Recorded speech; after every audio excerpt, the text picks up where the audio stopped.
खेदजनक सत्र चल रहा है। जो भी सत्र कम अवधि के होते हैं वो सत्र लगातार बाधित किए जा रहे हैं और बाधित होने से जनता की समस्याएं पटल पर नहीं आ रही हैं, जो कि चिंता का विषय है। आपने धनबाद को लेकर कुछ मुद्दा उठाया था। जी, एक जगह जमीन अधिग्रहण का मामला है और ये पूरे राज्य में है। कंपनियां लगातार मनमाने ढंग से ज़मीनों का फर्जी तरीके से प्राधिकारियों की साठगांठ से अधिग्रहण कर ले रही है और रैयतों को खदेड़ कर भगा देती है। तो ये बहुत ही दुर्भाग्य का विषय है, पूरे राज्य का विषय है। तो उसी विषय को आज शून्यकाल के माध्यम से उठाने का कार्य किया।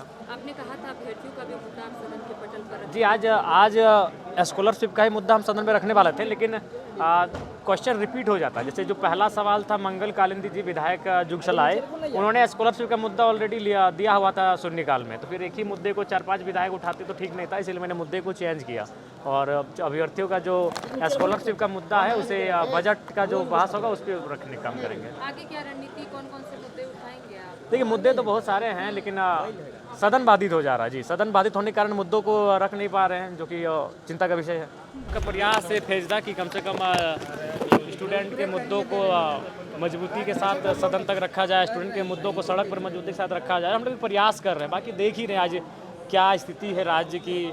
विभाग गंभीर नहीं है, सवाल के उत्तर नहीं आ रहे हैं, शून्यकाल का उत्तर नहीं आ रहा है, ध्यान आकर्षण का उत्तर नहीं आ रहा है। जो भी सवाल सूचनाएं दी जा रही है सदन के माध्यम से, आम दिन तो एक अलग बात है। अगर सदन महीने में 3 महीने में एक बार चलता है, साल में 3 बार सदन चलता है, अगर सदन में सवालों का उत्तर नहीं दिया जाएगा तो मान के चलिए बाकी क्षेत्र के दौरान जो भी कार्य होंगे वो कार्य कैसे पूरे किए जाएंगे, जब सदन की गंभीरता को नहीं मान पे रखा जा रहा है। बोकारो में जिस तरीके से बुलडोजर चल रहा है, अतिक्रमण के नाम पे लोगों को हटाया जा रहा है एयरपोर्ट के लिए, उसको किस तरीके से देखते हैं? क्या देखिए, सबसे पहले बात, बोकारो में आप सभी जानते हैं, पूरे राज्य के लोग जानते हैं कि अवैध अतिक्रमण बहुत ज़्यादा हुआ है। चाहे वो BSL की ज़मीन पर हो या फिर वन भूमि पर हो, तमाम बहुत सारे अधिग्रहण हुआ है। लोगों ने अवैध रूप से रहना शुरू किया है। तो अगर उनके पास ज़मीन का कागजात नहीं है, अगर वो अवैध रूप से रह रहे हैं, तो भाई उस चीज़ का तो हम समर्थन नहीं कर सकते हैं, क्योंकि ज़मीन हमारे पूर्वजों ने दिया है, ज़मीन झारखंड के लोगों ने दिया है, उद्योग के लिए दिया है, CCL को दिया है, BCL को दिया है, सेल को दिया है। और अगर वहाँ कोई लोग अगर जबरन रहेंगे तो ये उचित नहीं है। अगर उनके पास कागज़ है, अगर विधिवत रूप से ज़मीन उनके नाम पर है तो हम खेद प्रकट करेंगे, और अगर कागज़ उनके नाम पर नहीं है, विधिवत उनके नाम पर नहीं है, तो फिर कानून अपना काम करेगा। सरकार, जो युवा हैं, जो छात्र हैं, वो केंद्र सरकार और राज्य सरकार के बीच फंस चुके हैं और हमें लगता है कि केंद्र और राज्य के दोनों ही जो प्रतिनिधि हैं, राज्य के प्रतिनिधि के मुखिया मुख्यमंत्री हैं, केंद्र के प्रतिनिधि के रूप में नेता प्रतिपक्ष बाबूलाल मरांडी जी हैं, उनको इस विषय से का निराकरण, इसका हल निकालना चाहिए। केंद्र का कहना है कि हमने अपने हिस्से का केंद्रांश भेजा था, लेकिन राज्य सरकार ने हमें जो यूटिलिटी सर्टिफिकेट है वो नहीं दिया।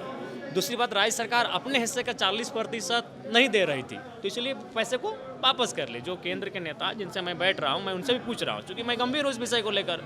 मैं भारतीय जनता पार्टी के जो सचेतक हैं, मुख्य सचेतक हैं, मैंने उनसे बात की कि भाई क्या दिक्कत है, आप लोग आंदोलन कर रहे हैं, आप लोग हंगामे कर रहे हैं स्कॉलरशिप को लेकर, तो उसमें केंद्र का भी अंश है, तो आप लोग केंद्र के अंश के लिए क्या कर रहे हैं? तो उनका कहना है कि केंद्र का अंश भेजा जा रहा है, लेकिन राज्य सरकार अपने हिस्से का अंश नहीं दे पा रही है और सबसे महत्वपूर्ण यूटिलिटी सर्टिफिकेट नहीं दे पा रही है। तो हमें लगता है कि ये केवल हंगामा और एक दूसरे पे आरोप प्रत्यारोप का विषय नहीं है, ये राज्य का सबसे गंभीर विषय है, छात्रों के भविष्य से जुड़ा विषय है। अतः दोनों पक्षों को, जो केंद्र का पक्ष यानी NDA और राज्य का पक्ष यानी इंडिया, दोनों पक्षों के नेताओं को बैठकर इसका समन्वय स्थापित करना चाहिए और हल निकालना चाहिए। पहले भी झारखंड के युवाओं को सरकारी नौकरी देने का वादा किया था, लगभग 5 लाख सरकारी नौकरी देने का वादा किया गया था, लेकिन अभी भी उस पर कुछ बात नहीं बनी है। बिल्कुल, हम देखिए, आप जो भी वर्तमान की परिस्थिति है, बिल्कुल चिंताजनक परिस्थिति है। सत्ता दल के ही विधायक नाखुश हैं। पहले जैसा कि चूँकि हम नए विधायक हैं, तो हम पूछ रहे थे पुराने विधायकों से जो बड़े पदों पे रह चुके हैं, जिनका लंबा कार्य अनुभव रहा है, कि भाई क्या, तो उन्होंने कहा कि 30 किलोमीटर का सड़क प्रतिवर्ष मिलता था, 20 करोड़ रुपए की राशि पुल निर्माण के लिए मिलती थी, REO से आपको फिर विशेष मिलता था, प्रधानमंत्री ग्राम सड़क योजना के तहत आप अनुशंसा करते थे। अभी सारी योजनाएं ठप पड़ी है, सारे कागज़ आपके एक रद्दी का फाइल बन के कार्यालय में ठप पड़े हैं, उन पर आगे कोई कार्रवाई नहीं की जा रही है और सभी विभाग का अंदर से यही कहना है कि खजाना खाली है।